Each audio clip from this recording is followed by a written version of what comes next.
ನಮ್ಮ ಹಿರೇಕರಪನಹಳ್ಳಿ ಗ್ರಾಮ ಬಂಗಾರಪೇಟೆ ತಾಲೂಕಿನಲ್ಲಿ ಸನ್ಮಾನ್ಯ ನರೇಂದ್ರ ಮೋದಿಜಿಯವರ ಮನ್ ಕಿ ಬಾತನ್ನು ವೀಕ್ಷಣೆ ಮಾಡೋದಕ್ಕೆ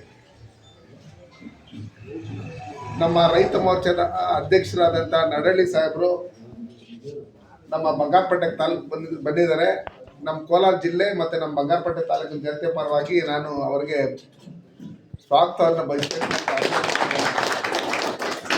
ಜೊತೆಯಲ್ಲಿ ಈ ಕಾರ್ಯಕ್ರಮದ ಮಾನ್ಯ ನರೇಂದ್ರ ಮೋದಿಜಿಯವರು ಯಾವುದೇ ದೇಶದಲ್ಲಿದ್ರು, ಇಡೀ ಪ್ರಪಂಚದಲ್ಲಿ ಎಲ್ಲೇ ಹೋಗಿದ್ರು ಮನ್ ಕಿ ಬಾತ್ ಕಾರ್ಯಕ್ರಮ ಯಾವುದೇ ಕಾರಣಕ್ಕೂ ನಿಲ್ಲಿಸಿಲ್ಲ. ನಿರಂತರವಾಗಿ ಅದು ನಡೀತಾ ಇದೆ. ಈ ವರ್ಷದ ಕೊನೆಯ ಕಾರ್ಯಕ್ರಮ. ಪ್ರತಿ ರಾಜ್ಯಗಳಲ್ಲೂ ಏನೇನು ವಿಶೇಷವಾಗಿ ನಡೀತಾ ಇರ್ತದೆ, ಎಲ್ಲೆಲ್ಲಿ ನಡೀತಾ ಇರ್ತದೆ, ಈ ದೇಶವನ್ನು ಒಗ್ಗೂಡಿಸೋಂಥ ಕೆಲಸಗಳನ್ನು ಯಾರ್ಯಾರು ಸ್ವಯಂ ಪ್ರೇರಿತರಾಗಿ ದೇಶ ಕಟ್ಟೋಂಥ ಕೆಲಸಗಳನ್ನು, ಜನರಿಗೆ ಅವೇರ್ನೆಸ್ ಮೂಡಿಸೋಂಥ ಕೆಲಸಗಳನ್ನು, ಸ್ವಯಂ ಉದ್ಯೋಗ ಕಲ್ಪಿಸೋಂಥ ನಿಟ್ಟಿನಲ್ಲಿ, ದೇಶ ಪ್ರೇಮ ಮೂಡಿಸೋಂಥ ನಿಟ್ಟಿನಲ್ಲಿ ಏನೇನು ಕಾರ್ಯಕ್ರಮಗಳನ್ನು ಯಶಸ್ವಿಯಾಗಿ ವಿಶೇಷವಾಗಿ ಮಾಡ್ತಾ ಇರ್ತಾರೋ ಪ್ರತಿಯೊಂದನ್ನು ಗಮನಿಸ್ತಾ ಇರ್ತಕ್ಕಂಥ ನರೇಂದ್ರ ಮೋದಿಜಿಯವರು ಮನ್ ಕಿ ಬಾತಲ್ಲಿ ಅದನ್ನು ನೋಡಿಸ್ಕೊಂಡು ನಾವು ದೇಶದಲ್ಲಿ ನಾವು ಯಾವ ಥರ ಇರಬೇಕು, ಯಾವ ಥರ ಇದು ಮಾಡಬೇಕು, ನಾವು ಯಾವ ಥರ ಡೆವಲಪ್ಮೆಂಟ್ ಆಗಬೇಕು, ವಿಕಸಿತ ಭಾರತ ಯಾವ ರೀತಿ ಆಗಬೇಕು ಅನ್ನೋದ್ರ ಬಗ್ಗೆ ಮೊದಲಿಂದಲೂ ಹೇಳ್ಕೊಂಡು ಬರ್ತಾ ಇದ್ದಾರೆ. ನಾವು ನೋಡ್ತಾ ಇರ್ತೀರಿ, ನಮ್ಮಲ್ಲಿ ಮುಖಂಡರುಗಳು ಸುಮಾರು ಜನ ನಾವು ಸರಳ ಆ್ಯಪಲ್ಲಿ, ಮೋದಿ ಆ್ಯಪಲ್ಲಿ ಇದನ್ನೆಲ್ಲ ಮನ್ ಕಿ ಬಾತ್ ನೋಡಿರ್ತಕ್ಕಂಥದ್ದನ್ನ ನಾವು ಡೌನ್ಲೋಡ್ ಮಾಡಬೇಕು, ನಾವು ಅದರಲ್ಲಿ ಫೋಟೋ ಹಾಕಬೇಕು ಅಂತೇಳಿ ಎಲ್ಲರೂ ಹೇಳ್ತಾ ಇರ್ತಾರೆ.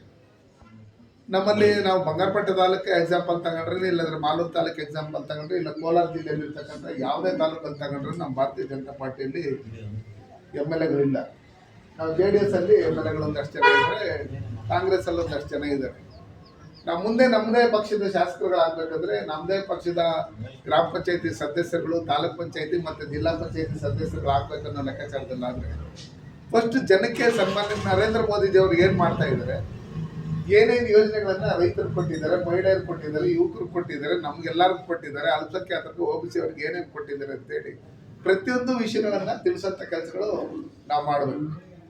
ಅದನ್ನ ಮಾಡೋದ್ರ ಜೊತೆಲಿ ನಮ್ಮಲ್ಲಿ ಸುಮಾರು ಜನಕ್ಕೆ ಬೇರೆ ಬೇರೆ ಕಡೆ ಹೋದ ಕೆಲವರಿಗೆ ಹಿಂದಿ ಇನ್ನೊಂದು ಮತ್ತೊಂದು ಅರ್ಥ ಆಗಲ್ಲ. ನಮ್ಮವ್ರಿಗೊಂದು ಅಷ್ಟು ಜನ ಅರ್ಥ ಆಗೋದಿದೆ. ನಾವು ಬೆಂಗಳೂರು ಸ್ವಲ್ಪ ಹತ್ರ ಇರೋದ್ರಿಂದ ನಮ್ಮಲ್ಲೂ ಬೇರೆ ಬೇರೆ ಕಡೆಯವರು ಬಂದು ಕೆಲಸ ಮಾಡೋದ್ರಿಂದ ಯಾವುದೇ ರಾಜ್ಯದವ್ರು ಬಂದು ನಮ್ಮನ್ನು ಯಾವುದೇ ಭಾಷೆಯಲ್ಲಿ ಅಡ್ರೆಸ್ ಕೇಳಿದ್ರು ಅವ್ರ ಭಾಷೆಯಲ್ಲೇ, ಅಲ್ಲ ರಾಮಚಂದ್ರ, ಅವ್ರ ಭಾಷೆಯಲ್ಲೇ ನಾವು ಅವ್ರಿಗೆ ಅಡ್ರೆಸ್ ಹೇಳ್ತೀವಿ. ಅರ್ಥ ಆಯ್ತಾ? ಹೆಂಗ್ ಬರ್ತದೆ, ಎಷ್ಟೋ ಬಂದಂಗೆ ಬಟ್ಲಾರಂಗೆ ಹೇಳ್ಬಿಟ್ಟು ಅಷ್ಟೇ ಹೇಳ್ತೀವಿ.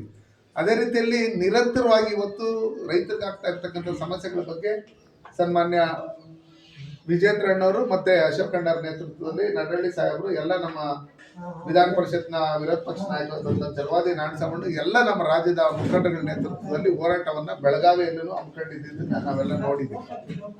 ಏನಂದ್ರೆ ಈ ದೇಶದ ಅನ್ನದಾತ,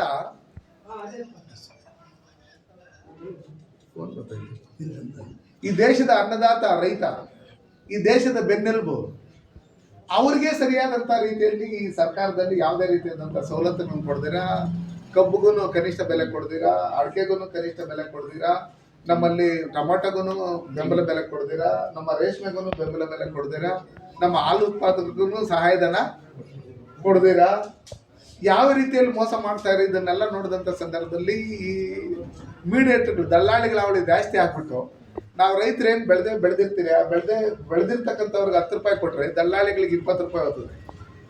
ಅದನ್ನು ತಗೊಂಡೋಗಿ ತಿರ್ಗಾ ಮಾರೋನಿಗೆ 50 ರೂಪಾಯಿ ಸಿಗ್ತದೆ. ಈ ಲೆಕ್ಕಾಚಾರದಲ್ಲಾಗಿ ನಾವೆಲ್ಲ ಏನು ಮಾಡ್ತಾ ಇದ್ದೀರಿ ಅಂತೇಳಿ ಸನ್ಮಾನ್ಯ ನರೇಂದ್ರ ಮೋದಿಜಿಯವರು ಪ್ರತಿಯೊಬ್ಬರು ತನ್ನ ಕಾಲ ಮೇಲೆ ತಾನು ನಿಂತ್ಕೊಬೇಕು, ಅವ್ರ ಆದಾಯ ದ್ವಿಗುಣಗೊಳಿಸ್ಬೇಕು ಅಂತ ಹೇಳ್ಬಿಟ್ಟು ಸನ್ಮಾನ್ಯ ನರೇಂದ್ರ ಮೋದಿಜಿಯವರು ರೈತರು ತಾವು ಬೆಳೆದಿರ್ತಕ್ಕಂಥ ಬೆಳೆಗಳಿಗೆ ಅವರೇ ಬೆಲೆನ ನಿಗದಿಪಡಿಸ್ಬೇಕು. ಆ ನಿಗದಿಪಡಿಸ್ಬೇಕೇನಂದ್ರೆ ರೈತ ಉತ್ಪಾದಕರು ಸಣ್ಣ ಪುಟ್ಟ ಅಂಡರ್ಸ್ಟ್ಯಾಂಡಿಂಗ್ಗಳು, ಬೇರೆಯವ್ರು ಗೆಲ್ಲೋದಕ್ಕೆ ನಮ್ಮಲ್ಲೇ ಕಾರಣಕರ್ತರು ನಾವೇ, ಬೇರೆಯವ್ರು ಯಾರು ಅಲ್ಲ. ಅದಕ್ಕೋಸ್ಕರ ಈ ಅಂಡರ್ಸ್ಟ್ಯಾಂಡಿಂಗ್ಗಳೆಲ್ಲ ಬಿಟ್ಟು ನಮ್ಮಲ್ಲಿ ಕಾರ್ಯಕರ್ತರಿಗೆ ನಾವು ಮೋಸ ಮಾಡೋದು ಒಂದೇ, ಏನೇಳ್ರಿ, ನಮಗೆ ಮೋಸ ಒಂದೇ. ದಯವಿಟ್ಟು ನಮ್ಮಲ್ಲಿ ಯಾಕೆ ನೀವು ಕಾರ್ಯಕರ್ತರು ಗಟ್ಟಿಯಾಗಿದ್ದೀರಿ ಅಂದರೆ, ಇವತ್ತು ಬಂಗಾರಪೇಟೆ ತಾಲೂಕಲ್ಲಾಗಲಿ, ಮಾಲೂರು ತಾಲೂಕಲ್ಲಾಗಲಿ MP ಎಲೆಕ್ಷನ್ ಬಂದಾಗ 25,000 27,000 ಒಟ್ಟು ನೀಡಿ ಬರುತ್ತೆ. MLA ಎಲೆಕ್ಷನ್ ಬಂದಾಗ ಕಮ್ಮಿ ಆಗುತ್ತೆ. ಯಾಕೆ ಕಮ್ಮಿ ಆಗುತ್ತೆ? ಅಂಡರ್ಸ್ಟ್ಯಾಂಡಿಂಗ್. ಅದಕ್ಕೋಸ್ಕರ ನಾನು ಹೇಳಿದ್ರೆ ನಮ್ಮ ಲೀಡರ್ಗಳು ಕರೆಕ್ಟಾಗಿ ಅವರ ಊರಲ್ಲಿ ಇವತ್ತು ಇಲ್ಲಿರ್ತಕ್ಕಂಥ ಲೋಕಲ್ ಶಾಸಕರುಗಳು ನಮ್ಮ ಕಾರ್ಯಕರ್ತರ ಮೇಲೆ ಕೇಸ್ಗಳಾಕ್ಸಿ, ನೀನು ಹಂಗೆ ಮಾಡ್ಬಿಡ್ತೀನಿ, ಹಿಂಗೆ ಮಾಡ್ಬಿಡ್ತೀನಿ, ಬಂದ್ಬಿಡು, ಹಂಗೆ ಹಿಂಗೆ ಅದು ಇದು ನನ್ನ ಪಾರ್ಟಿಗೆ ಬಾ, ಅದು ಇದು ಅಂತ ಏನೇ ಒತ್ತಡ ಹಾಕಿದ್ರೆ ಹೋಗಿ ನಾವು ಬರಲ್ಲ ಅನ್ನೋ ಲೆಕ್ಕಾಚಾರದಲ್ಲಿ ನಮ್ಗಿನ್ನ ಸ್ಟ್ರಾಂಗ್ ಆಗಿ ನಿಂತಿರೋದು ಯಾರಾದ್ರೂ ಇದ್ರೆ ನಮ್ಮ ಕಾರ್ಯಕರ್ತರು. ಏ ನೀನು ಎಮ್ ಎಲ್ ಎ 1000 ಎಕರೆ ಇರಲಿ, ಏನು ಕೇಸ್ ಹಾಕ್ತಿ ಹಾಕೋ ಹೋಗೋದು ಬೇರೆ ಮಾಡಿಸ್ಕೊತೀವಿ ಅನ್ನೋ ಲೆಕ್ಕಾಚಾರದಲ್ಲಿ.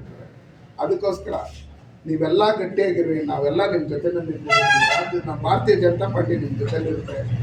ಮುಂದಿನ ದಿನಗಳಲ್ಲಿ ಎಲ್ಲ ತಾಲೂಕುಗಳಲ್ಲೂ ಒಳ್ಳೇದಾಗುತ್ತೆ. ಈ ಭ್ರಷ್ಟ ಸರ್ಕಾರ 100% ಕಿತ್ತೋಗಿದ್ದೀರಿ ಅಂತಾರೆ. ಅವರು ಏನಾದರೂ ಕಾಯಿಲೆ ಅಂದರೆ ಟೊಮೊಟೊಗೆ ಏನಕ್ಕೆ ರೋಗ ಬಂದೈತೆ ಅಂದರೆ ಎಲೆ ಕಿತ್ಕೊಂಬ ಅಂತಾರೆ. ಕಿತ್ಕೊಂಡಾಗ ತಗೊಂಡು ಕೊಟ್ಟರೆ ಅದನ್ನ ಹತ್ತು ಕಡೆ ಇದು ಕಡೆ ತಿರ್ಸ್ಬಿಟ್ಟು ಅದಕ್ಕೆ ಇದು ಬರೆದು ಕೊಡ್ತಾರೆ. ಅವರು ಫೀಲ್ಡ್ಗೆ ಬರಬೇಕು, ತೋಟಕ್ಕೆ ಬರಬೇಕು. ಏನಂದರೆ ಅವ್ರಿಗೆ ಟ್ರೈನಿಂಗ್ ಕೊಟ್ಟಿದ್ದಾರೆ ಸರ್ಕಾರ. ಸನ್ಮಾನ್ಯ ನರೇಂದ್ರ ಮೋದಿ ಅವರು ಟ್ರೈನಿಂಗ್ ಕೊಟ್ಟು ಅವ್ರಿಗೆ ಸಹಾಯಧನನೂ ಕೊಟ್ಟು ಅವ್ರಿಗೆ ಕಿಟ್ಗಳನ್ನು ಕೊಟ್ಟು, ನೋಡ್ರಿ ನೀವು ಅಂಗಡಿಯಲ್ಲಿ ಕುತ್ಕೊಂಡು ನೀವು ವ್ಯಾಪಾರ ಮಾಡಕ್ಕೆ ಹೋಗ್ಬೇಡ್ರಿ, ನಾನು 1 kg ಯೂರಿಯಾಗೆ 1 kg DAPಗೆ ನಮಗೆ ಅದು ಸಿಕ್ಕೋದು 5,000 ರೂಪಾಯಿಗೆ. ನಾನು 2,500 ರೂಪಾಯಿ ಅದನ್ನ ಸರ್ಕಾರದಿಂದ, ಕೇಂದ್ರ ಸರ್ಕಾರದಿಂದ ಅದನ್ನ ಕಟ್ಟಿ ಸಬ್ಸಿಡಿ ಇದು ಮಾಡಿ ನಿಮ್ಗೆ ಕಡಿಮೆ ರೇಟಲ್ಲಿ ಕೊಡ್ತಾ ಇದ್ರಿ. ಹಿಂದೆ ಕಾಳು ಸಂತೆಯಲ್ಲಿ ಯೂರಿಯಾ ಇನ್ನೊಂದು ಮತ್ತೊಂದು ಮಾರ್ತಾ ಇದ್ರು, ಕೆಮಿಕಲ್ ಫ್ಯಾಕ್ಟ್ರಿಗಳಲ್ಲೆಲ್ಲ ಬಳಸ್ಕೊತಾ ಇದ್ರು. ಅದಕ್ಕೆ ನಾವು ಬೇವಿನ ಲೇಪನ ಹಚ್ಚಿ ಅದನ್ನ ಕೆಮಿಕಲ್ಗಳಿಗೆ ಉಪಯೋಗಿಸ್ತಾ ಇರ್ತಕ್ಕಂಥ ರೀತಿಯಲ್ಲಿ ರೈತರಿಗೆ ಸಿಗ್ಬೇಕನ್ನೋ ಲೆಕ್ಕಾಚಾರದಲ್ಲಿ ಮಾಡಿದ್ರಿ. ಈಗಲೂ ತಮಿಳ್ನಾಡಿಂದ ಮತ್ತೆ ಆಂಧ್ರದಿಂದ ಬಂತು. ನಮ್ಮಲ್ಲಿ ಯಾರ್ಯಾರು ರೈತರ ಆಧಾರ್ ಕಾರ್ಡ್ಗಳಿರ್ತಾರೆ, ಆಧಾರ್ ಕಾರ್ಡ್ಗಳು ತಗೊಂಡೋಗಿ ಅಲ್ಲಿ ನೋಡ್ಬಿಟ್ಟು ಒಂದಷ್ಟು ಗೊಬ್ಬರಗಳು ಇನ್ನೊಂದು ಮತ್ತೊಂದೆಲ್ಲ ಪಕ್ಕದ ರಾಜ್ಯಗಳಿಗೆಲ್ಲ ತಗೊಂಡೋಗ್ತಾ ಇದ್ದಾರೆ. ಈ ಥರ ಎಲ್ಲ ನಡೀತಾ ಇದೆ. ಅದಕ್ಕೋಸ್ಕರ ನಾವೇನು ಮಾಡ್ತಾ ಇದ್ದೀರಿ, ನಮ್ಗೆ ಆಧಾರ್ ಕಾರ್ಡ್ ನಮ್ದು ಅಲ್ಲಿ ಕೊಟ್ಟರೆ ನಮ್ಗೆ OTP ಇನ್ನೊಂದು ಮತ್ತೊಂದು ನಮ್ಮ ಮೊಬೈಲ್ಗೆ ಒಂದು ಮೆಸೇಜ್ ಬರುತ್ತೆ. ಆವಾಗ ನೋಡಿದ್ರೆ ಅವಾಗ ಗೊತ್ತಾಗ್ತದೆ ನಮ್ಮ ಆಧಾರ್ ಕಾರ್ಡಲ್ಲಿ ಬೇರೆ ಯಾರಿಗೋ ಇವರು ಗೊಬ್ಬರ ಕೊಡ್ತಾವ್ರೆ ಅನ್ನೋ ಲೆಕ್ಕಾಚಾರದಲ್ಲಿ. ನಾವು ರೈತರಾದವರು ಇದನ್ನ ಒಂದು ಬೆಳೆ ಹಾಕ್ಬೇಕಂದ್ರೆ ಒಂದು 200 ರೂಪಾಯಿ 500 ರೂಪಾಯಿ ಪೆಟ್ರೋಲ್ ಸುರಿಬೇಕು, ರೌಂಡ್ ಹೊಡಿಬೇಕು. ನೋಡ್ಕೊಂಡು ಯಾವ ಬೆಳೆ ಹಾಕವ್ರೆ ಎಲ್ಲ ಕಡೆ, ನಾವು ಯಾವ ಬೆಳೆ ಹಾಕ್ಬೇಕು ಅನ್ನೋ ಲೆಕ್ಕಾಚಾರದಲ್ಲಿ ನೋಡಿದ್ರೆ ಯಾರು ಜಾಸ್ತಿ ಹಾಕೋರ ಬೆಳೆ ಅದನ್ನೇ ಹಾಕಕ್ಕೆ ಶುರು ಮಾಡ್ತೀವಿ. ಅದಕ್ಕೋಸ್ಕರ ಅಲ್ಲಿ ಹೋಗ್ತೀರಿ, ಅಲ್ಲೋಗಿ ಟೊಮೆಟೊ ಅದ ಹರಾಜ್ ಕೂಗಕ್ಕೆ ಬತ್ತಲ್ಲ ಒಬ್ಬನು, ಅವನೇನೋ ನಮಸ್ಕಾರ ಹಾಕೊಂಡು ಅಣ್ಣ ನೋಡೋಣ ಅಂತ ಹೇಳ್ಬಿಟ್ಟು ಏನಾರ ಅವ್ನಿಗೇನಾರು ಮಸ್ಕ ಗಿಸ್ಕೊಡ್ದಾಗ ಅವ್ನಿಗೆ ಸಮಾಧಾನ ಆದರೆ ಒಂದು 50 ರೂಪಾಯಿಂದ ಶುರು ಮಾಡ್ತಾನೆ.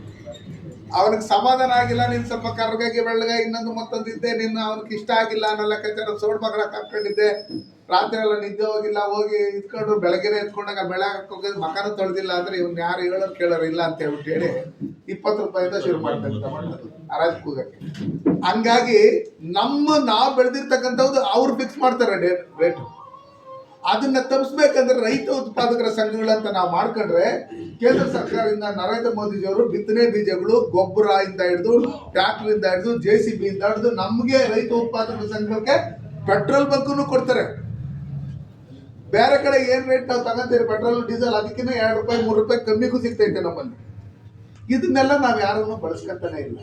ನಾವು ಅಧಿಕಾರದಲ್ಲಿದ್ದಂಥ ಸಂದರ್ಭದಲ್ಲಿ, ಇಲ್ಲಿ ನಾವು MP ಆಗಿದ್ದಂಥ ಸಂದರ್ಭದಲ್ಲಿ ಚಿಂತಾಮಣಿಯಿಂದ ನಾವು ಮಾವು ಕಳಿಸಿದ್ರಿ, ಏನು ಸ್ಪೆಷಲ್ ಟ್ರೈನ್ ಮಾಡಿ ಇಡೀ ದೇಶದಲ್ಲಿ ಯಾವುದೇ ರಾಜ್ಯಗಳಿಗಾದ್ರೂ ನಾವು ಲಾರಿಗಳಲ್ಲಿ ಹೋದ್ರೆ ಏನು ನಮ್ಗೆ ಖರ್ಚಾಗುತ್ತೋ ಅದ್ರಲ್ಲಿ 50% ಅಷ್ಟೇ ಖರ್ಚಾಗೋದು, ಅದ್ರ ಸಬ್ಸಿಡಿ ಕೊಡ್ತೀವಿ ಅಂತ ಹೇಳ್ಬಿಟ್ಟು ಹೇಳಿ ಕಿಸಾನ್ ಟ್ರೈನ್ ಅಂತ ಹೇಳ್ಬಿಟ್ರಿ. ಅದನ್ನ ಬಳಸ್ಕೊಳ್ರಿ ಅಂತ ಹೇಳಿದ್ರಿ. ಯಾವ್ಯಾವ ರಾಜ್ಯಗಳಿಗೆ ಏನೇನು ಬೇಕು ಅನ್ನೋ ಲೆಕ್ಕಾಚಾರ ರೋಜಾನೆಯನ್ನು ನಾವು ಕರೋನಾ ಟೈಮಲ್ಲೂ ಬೇರೆ ಬೇರೆ ದೇಶಗಳಿಗೆ ನಾವು ಸಪ್ಲೈ ಕೊಟ್ಟಿದ್ದೀರಿ. ಅದಕ್ಕೆ ಮಿನಿಮಮ್ ಪ್ರೈಸ್ ಅದು ಫಿಕ್ಸ್ ಮಾಡಿ ಇಲ್ಲಿ ತೂಕ ಹಾಕಿದ ತಕ್ಷಣ ನಮ್ಮ ಅಕೌಂಟ್ಗೆ ದುಡ್ಡು ಬಂದ್ಬಿಡ್ಬೇಕು. ಆ ಲೆಕ್ಕಾಚಾರದಲ್ಲೂ ಮಾಡಿದ್ದೀರಿ ಅದನ್ನ.